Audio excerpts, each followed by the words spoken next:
In this video, we're going to be looking at RNA structure.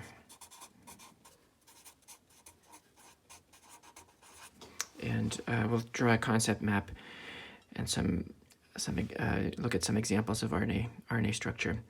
And we can compare that with our familiar DNA concept map. Recall at the very beginning of the material for exam 2, we discussed this reversible equilibrium where two strands of DNA come together to form base pairs. And DNA structure does continue to more complicated forms. This double-stranded helix will wrap around the nucleosome, and those nucleosome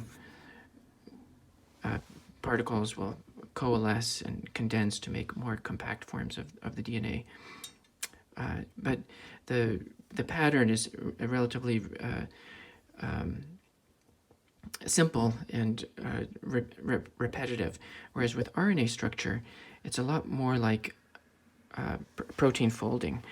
The basic unit of structure and the beginning of adopting these more complicated forms looks a little bit like the annealing of two DNA strands.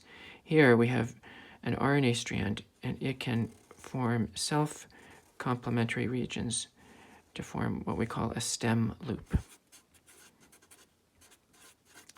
And these are helical in nature, and there's base pairing, and there's usually a few nucleotides at the very tip that don't have a base pair, and then these stem loop structures can now start to interact with other portions of the RNA to form even more complicated forms.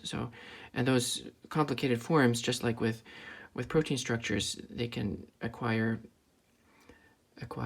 emergent properties such as catalysis and substrate specificity. Right now, let's just focus on the molecular interactions that stabilize the stem loop structure. And just like with double-stranded DNA, the principal force that holds this all together are the van der Waals interactions, the bases stacking on top of each other, the base pairs stacking on top of each other, and that the base pairs, the structure itself lends itself to a cooperative zipping up of additional base pairs into these stem loops, and it is opposed by electrostatic repulsion.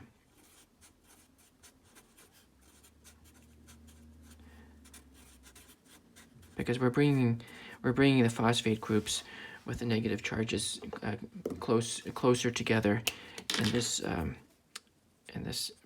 partially double-stranded form. So I'll draw in some negative charges to indicate that.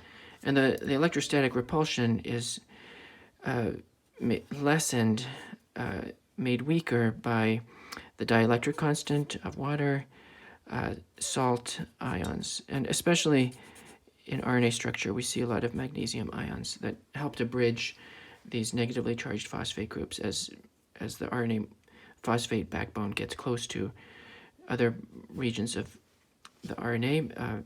The magnesium ions serve as like ionic glue holding the phosphate groups together.